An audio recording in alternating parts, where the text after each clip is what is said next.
AP Precalculus, full lesson and notes. Boom! I like that version. I'm the math teacher goat, and that's what we're doing today.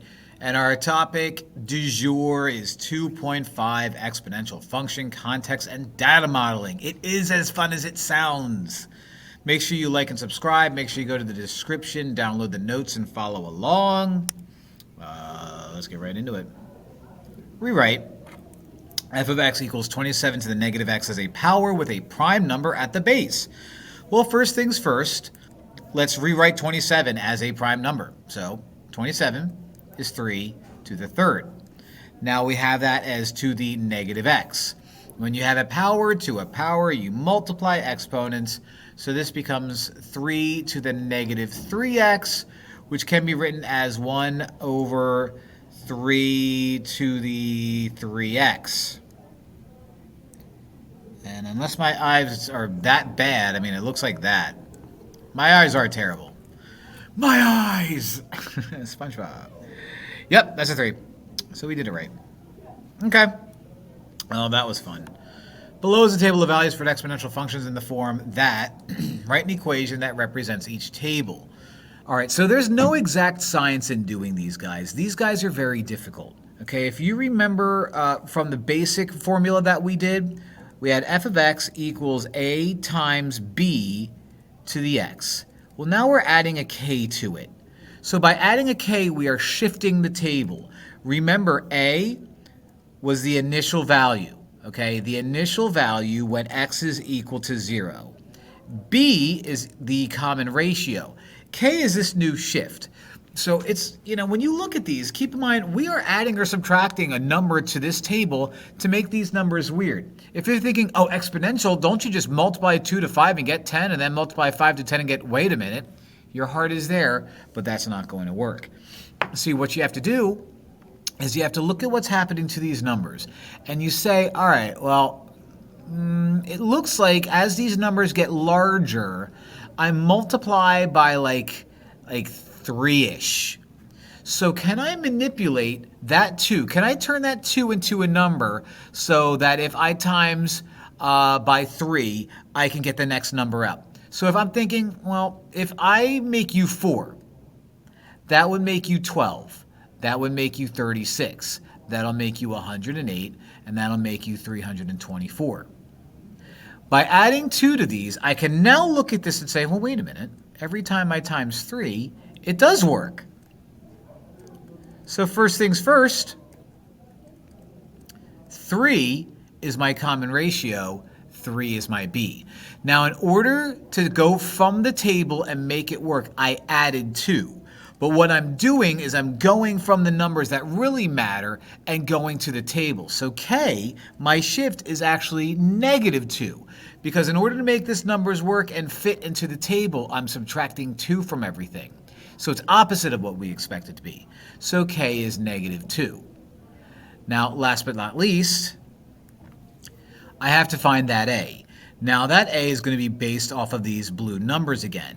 A is the initial value when x is equal to 0. So when x is equal to 0, the initial value is 4. So putting this all together, f of x is going to equal 4 times 3 to the x minus 2. And you could check, plug in 0. You get 3 to the 0, which is 1. 4 times 1 is 4. Minus 2 is 2. That worked. Plug in 1. 3 to the first power is 3. 3 times 4 is 12. 12 minus 2 is 10. This will work. It's not an exact science, and maybe another teacher has a better method, but this is how I do it. This is how I do it. This is how I do it. Now we're going to do the same thing here. As the numbers get larger, what appears to be happening to these numbers? I can't just go here and say 8 times what is 13? Well, it's a fraction. It's not going to work out that way.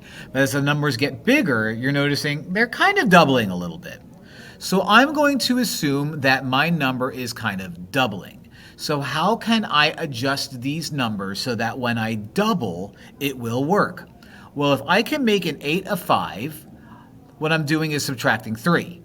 So by subtracting 3, that makes you 10, that makes you 20, that makes you 40, that makes you 80, And now I have that doubling process, which seems to work every single time. So B is my double.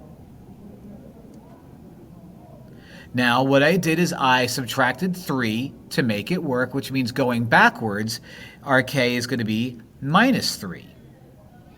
I'm sorry, add 3. Ooh, that was a close one. Add 3, add 3, add 3. Also, my A is 5. So f of x is going to equal 5 times 2 to the x plus 3. Very difficult. I don't like it. I don't like it one bit. All right.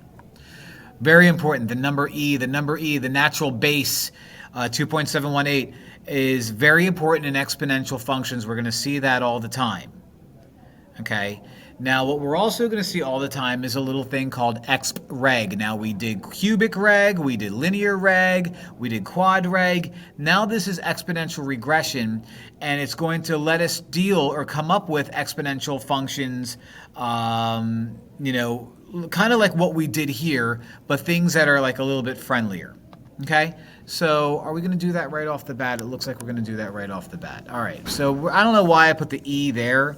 That'll probably come into play later, but the exponential regression is going to be very important. So what I'm going to do is I have this word problem that probably is going to involve a calculator. So let's read through it and get our calculator ready, and we'll do it. The table gives the amount Mr. Kelly owes Mr. Sullivan each year after he loses in fantasy football. No payments have been made, so Mr. Kelly's debt grows each year. He's a loser, with interest being applied. Use an exponential regression table or model to model this data. Round these to 3 decimals, but store the original equation in your calculator. Remember how to do that? Use this model to predict how much Mr. Kelly would owe Mr. Sullivan in year 7, assuming he continues to lose. That's terrible.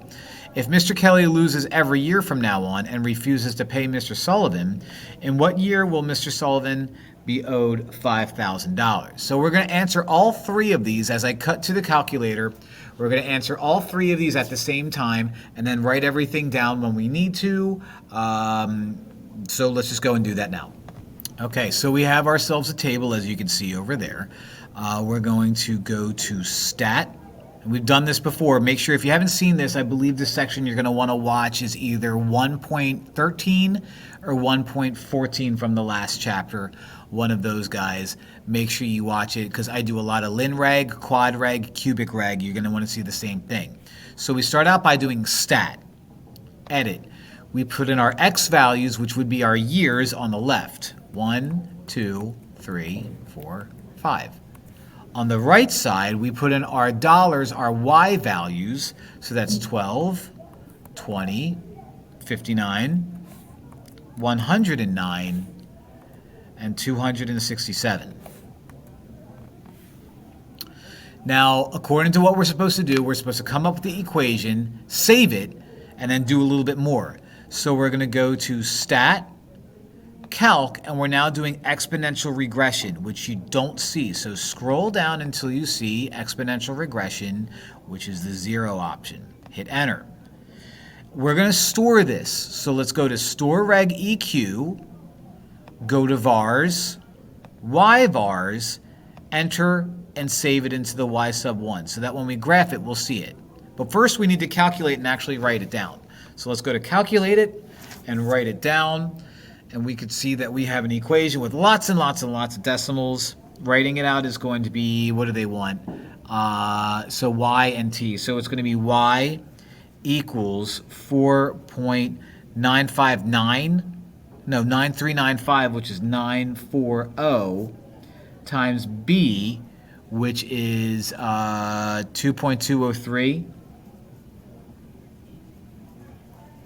to the x power. So when we go back to that, I will write that down. That's going to be our answer for A. For B, what we're doing is we're finding out what happens in year 7. So there's 2 ways that you could do this. Easy way, you can go to second table, and since 7 is a nice whole number, you get a nice answer. So he's going to owe a lot of money, $1,245.73, rounding it. Now the other way to do that is if the number is not a decimal, I'm sorry, if the number is a decimal, not a whole number, you can go to second calc, value, and type out 7, and you'll get the same exact number. Now 3 is saying, assuming this happens, and he refuses, in what year will Mr. Sullivan be owed $5,000? So I need to go back to y equals, and I need to make a new guy for 5,000. This is going to equal 5,000, so I'm going to graph both of them, and uh-oh, I can't see 5,000. No big deal. Let's go to our window and change our window so that it goes up to y equals y max. Let's do 5,001. Let's do 6,000 so we can see everything. 6,000. And we will see our line cross our graph. So over here, it hits 6,000, 5,000. I need to see where these guys intersect.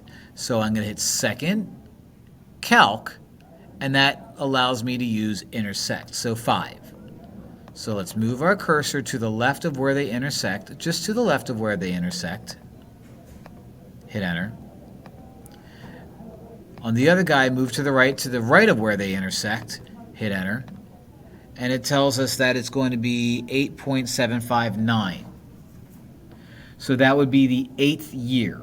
8.759 is going to be the 8th year during the 8th year. So let's go back and answer those questions. Okay.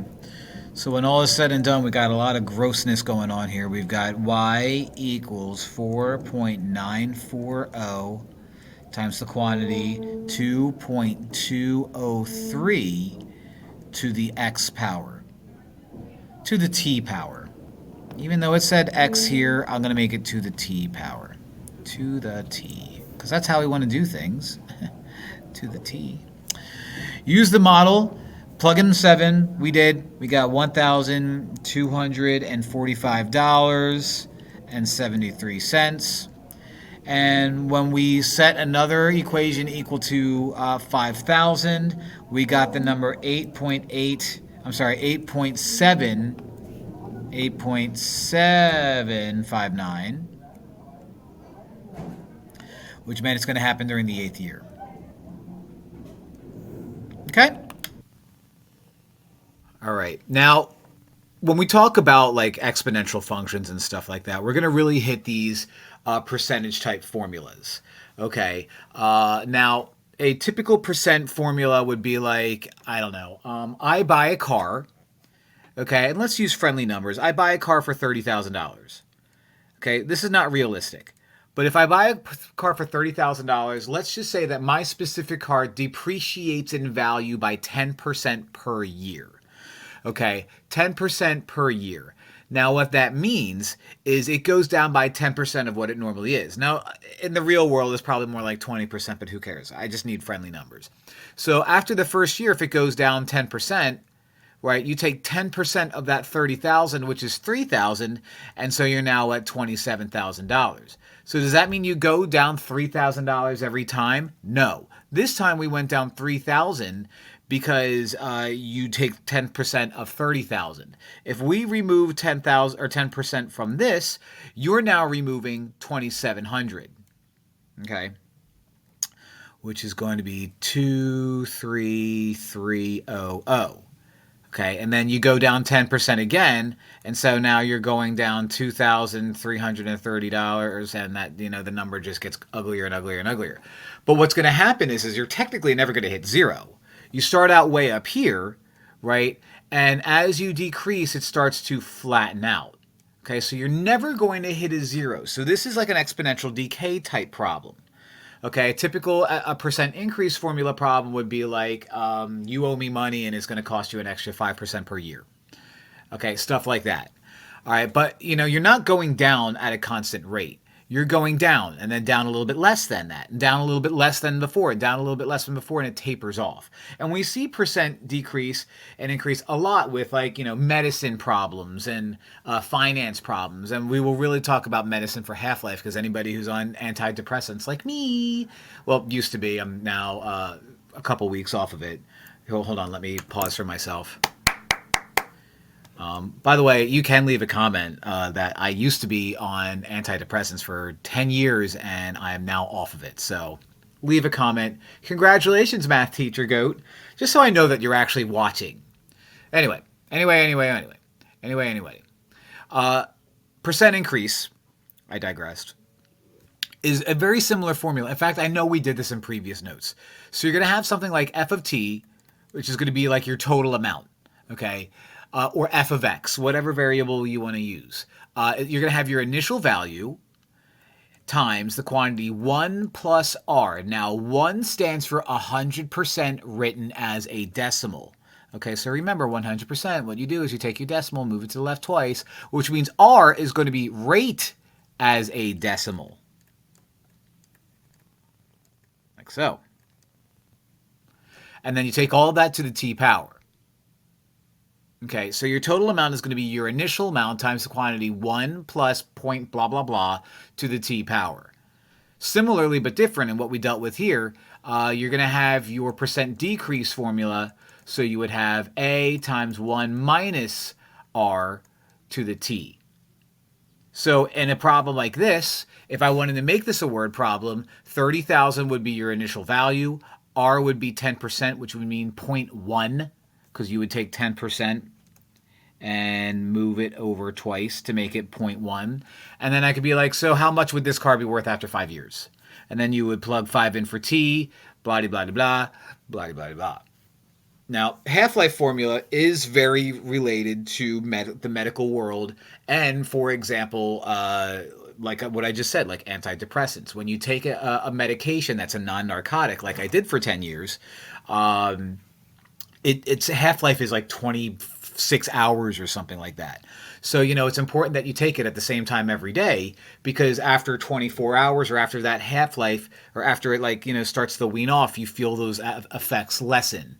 Okay, and so, the half-life is the idea of how long does it take for something in your system or for something to exist to take half of itself. I could even use like a pot of boiling water. Like if a pot of boiling water takes 5 minutes to cut in half, then what you're doing is, so here's my pot of boiling water. If it takes 5 minutes to cut in half, so you have it full after 5 minutes, okay, you're at here. That does not mean that it's gone after 10 minutes. That means after 10 minutes, it's at a quarter. And after 15 minutes, it's at an eighth. Yada, yada, yada. That's the idea of half-life. How long does it take to cut in half? A lot of word problems that you have seen are probably like if you've seen this before in Algebra 2, they like to use like radioactive carbon has a half-life of blah-de-blah, of like 10 years. And if you start out with this much, how much will you have after 22.3 years? That's it.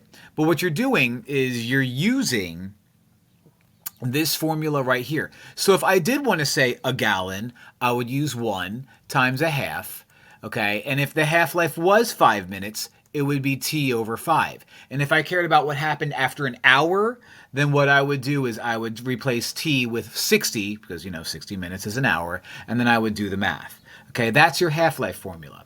Similarly, but different, you have your doubling formula. So again, if I'm trying to raise money, or if I have mold that's growing or something like that, and it doubles every 40 days, and I start out with 50 pounds of it, then you're going to have 50 times 2 to the t over, what did I say, 50 days? No, 20 days? I don't know. So let's just say it doubles every 20 days. Okay, so if I start out with 50 pounds and it doubles every 20 days, then you're going to use that formula. How much do you have after 80 days? Well, you plug in 80, do the math, and then you do it. All right, so those are some pretty important formulas that, yes, you're going to want to memorize. Not pleasant at all, but, you'll be okay. Okay, so we're going to start out with like a really weird problem, and you're going to kind of see glimpses of the half-life and doubling formulas with this. It's not a straightforward, obvious formula, so let's take a look at it. Zebra mussels are an invasive fingernail-sized mollusk that are infesting some of the freshwater lakes in North America. Their population increases on average at a rate of 5% per day. Let 700 be the amount of zebra mussels in a certain lake at time d equals 0 days. Which of the following functions, g, models the amount of zebra mussels after t weeks where 700 is the amount of zebra mussels at time t? All right. So as you can see with our options that were given, it's not like a standard percent increase formula. That part's the light part. So if you're thinking about like the increase formula, you're thinking original or initial value 1 plus r percent to the blah blah blah blah blah. Okay, now my r percent is 5. So 5% written as a decimal becomes put a dot there, move to the left twice, put a dot there, put a 0 there. You got 0.05. You have your initial value of 700. So we can all look at this and say, all right, 700 times 1 plus 0.05. And then this is where it gets weird. Where are these sevens coming from? What happened here? Well, here's the issue. It gives you a rate at 5% per day. However, it's asking you, and it said it twice, I believe. No, it just said it once. It talks about you want to model after t weeks. So you're given per day and t weeks. Now, this guy right here is, since there are 7 days in 1 week, all right, your exponent is going to be measured as such. Okay, if you're given a value that's blah, blah, blah per day, you're supposed to plug in per day.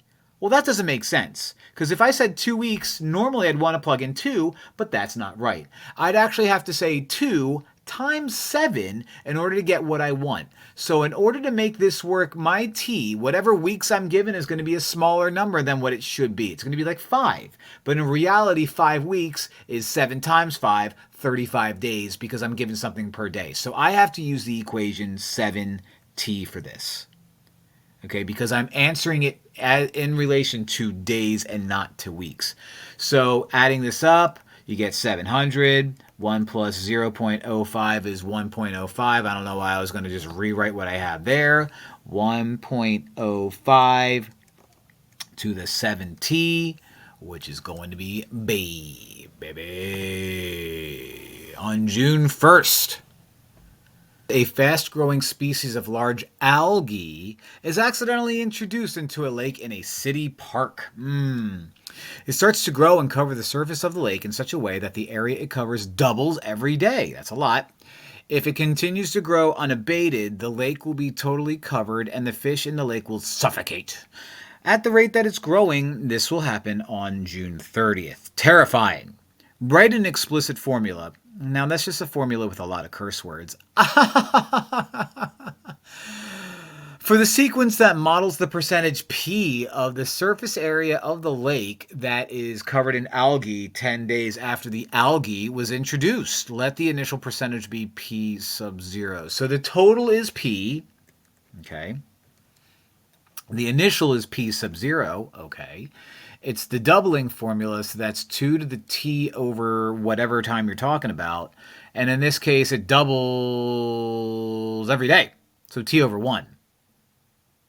So basically, the function is P equals P sub 0 times 2 to the T. And I did that problem to the T. When will the lake be covered halfway? So if you're like, oh, crap. Well, let me get out my calculator. This guy doubles every day. That's my lake. This guy doubles every day. On June 30th, it completely hits its full mark, which means the day before that, it's going to be half of that. So, common sense. If it doubles every day, then the previous day was half of the current day. So, on June 30th, since it's full, that means June 29th is half of that. So, June 29th. Don't overthink it. Now, here we are halfway at June 29th. On June 26th, a pedestrian who walks by the lake every single day warns that the lake will be completely covered soon. Her friend laughs. Why might her friend be skeptical of the warning? Well, okay. If on the 29th it looks like this, that means the 28th is going to be half of that. Which means the 27th is going to be half of that. Which means the 26th, which is where the friend laughs, looks like that. So we went from a half to a quarter to an eighth to a 16th. So right now, only a 16th of it is covered, which doesn't look like much. It really doesn't. So her friend is a jerk. But in a way, the friend is right because it doesn't look that bad. However, it's going to get bad real soon. Now, on the 29th, a cleanup crew arrives at the lake and removes almost all of the algae. When they are done, only 1% of the surface is covered with algae. 1%, not much at all. How well does this solve the problem of the algae in the lake? Simple answer, not well. And here's the math reason why. Okay, if I'm dealing with, all right, the amount of percentage it is starts out at 1%. So let's write it out as 1/100th, okay, to get a nicer looking number. Okay, it's going to be 2 to the t. Now, it doubles every day. So think of your doubles. Think of your 2 to the blah, blah, blah powers. Okay, 2 to the 4th is 16.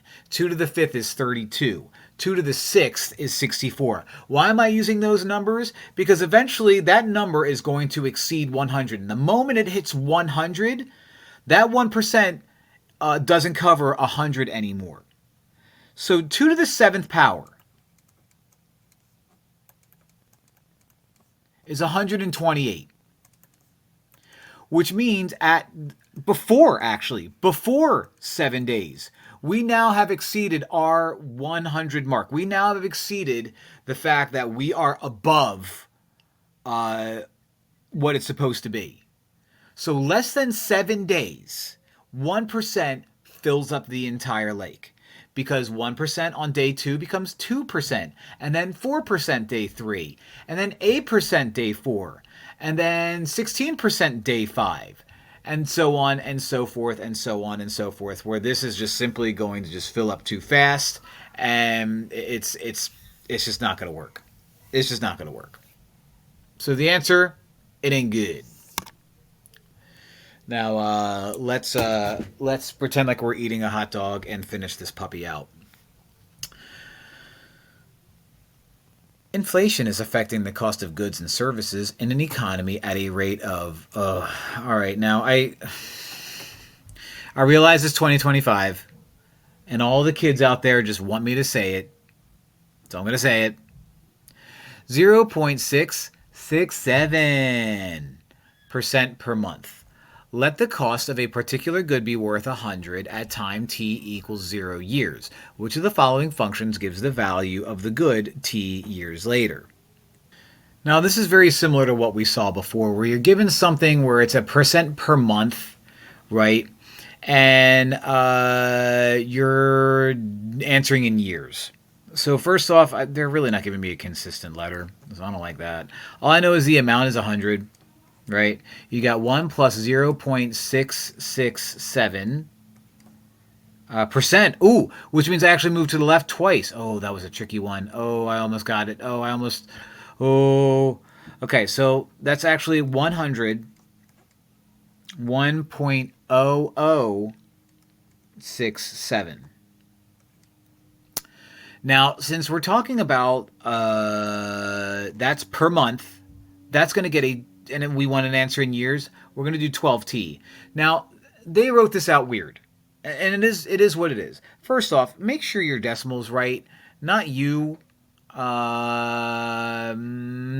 because it's detached, not you, so I have my answer already. It's kind of stupid.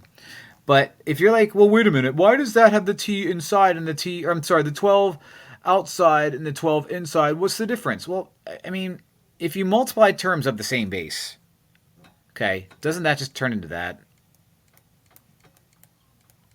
So just do the same thing in reverse. Just kind of put the 12 in there, and you're fine. The answer is C. I don't like it. I don't like it at all. What's worse is we're not even done yet. I thought that was the last page, and it's not. This is taking forever. The following table shows values of an exponential function, f of x equals a times b to the x. Based on this model, what is the predicted value of f to the fifth? Well, or f of 5. Since we're not adding or subtracting anything, this is actually pretty pleasant. So what this does, and I'm not even going to bother making an equation. You're multiplying by 3 every time. you're multiplying by 3 every time. So for day 4, you multiply by 3. For day 5, you multiply by 3 again, which means you're basically going to multiply 54 times 9. And 54 times 9 is going to be 480. Well, let me just do the actual math. If I do this whole thing, I haven't done this in a while. You carry the 3, get the 400, it is 486.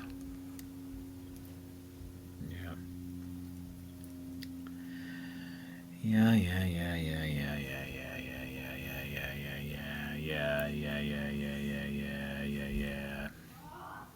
Okay. The half-life, do we need a calculator? We do. The half-life of a certain radioactive substance is 5.3 years. You start out with 350 grams of the substance. How much of the substance will remain after 16 years? All right, very straightforward half-life problem. Okay, it was f of x is going to equal a times half, okay, t over h, h being your half-life formula. So that's going to be 350 times 1 half, 16 over 5.3. So since this is not like a like you absolutely need to know how to do this in a calculator type problem, I'm just going to use Desmos real quick and type it in. Just show you how to type it in Desmos so that it's done, and then we'll come right back and we'll finish the problem up. Hopefully that's the last of the calculator problems. I don't know. The next one might be a calculator problem too. We'll see. Let's go to Desmos. All right, 350. Okay, and if you're using Desmos, you're going to use the percent button. So percent 1 divided by 2 looks like that. See, I screwed up already. So maybe it wasn't the worst idea for us to kind of go and do this the way it should be done. Let's go to the right, then percent or parentheses that to the, and we're going to do 16 over 5.3. So 16 divided by 5.3, and we get 43.1815. So we'll say 43.182. Okay, so we ended up with 43.182, not rounded at all, takes me to B. Okay, last one. A startup company's revenue. Yeah, we're probably going to need a... we'll see. A startup company's revenue is modeled by an exponential function. The company's revenue is recorded as follows. You got time t equals 0, 5, and 10. Revenue is 1.5 million, 4.5 million, 13.5 million. So it looks to me that you're multiplying by 3 every single time. Okay.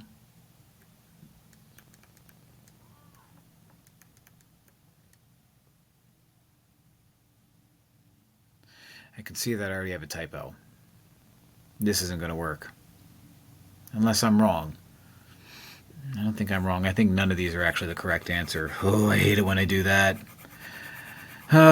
Making my own notes sometimes just doesn't pan out the way I want to. I'm sorry, everybody. I am not perfect. Try my best. All right. This is why I saw that. Okay, you go up by 5, you go up by 5, which means you go up by 5, which is 15, you go up by 5 again, which is 20, right? Which means you multiply by 3, 13.5 times 3 is 40.5. So in order to get to 20, you multiply by 3 again, which is, no, I did do it right.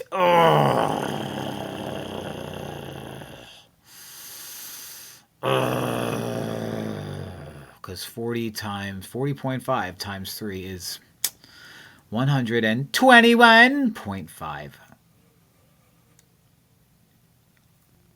Doubt. The greatest killer of confidence. Something I should never have in myself. Except that I do screw up a lot. Well, I hated that. 2.5. Bigger, longer video than I wanted, but that's okay. Make sure you like and subscribe. Make sure that you go to my YouTube and type out AP Precalculus 2.5 so you can watch some of my random AP videos that are designed to help you increase your knowledge and further your understanding. But having said all that, we is done. Thanks for watching. Thanks for watching. Make sure you keep watching these guys. I'm making all of them. It's happening. We're about halfway through. We're almost halfway through the entire series. Woo! It's crazy. I'm only going to do the first 3 units. I'm not going to do unit 4. I'm not insane. Thanks for watching, though. Love you. Bye!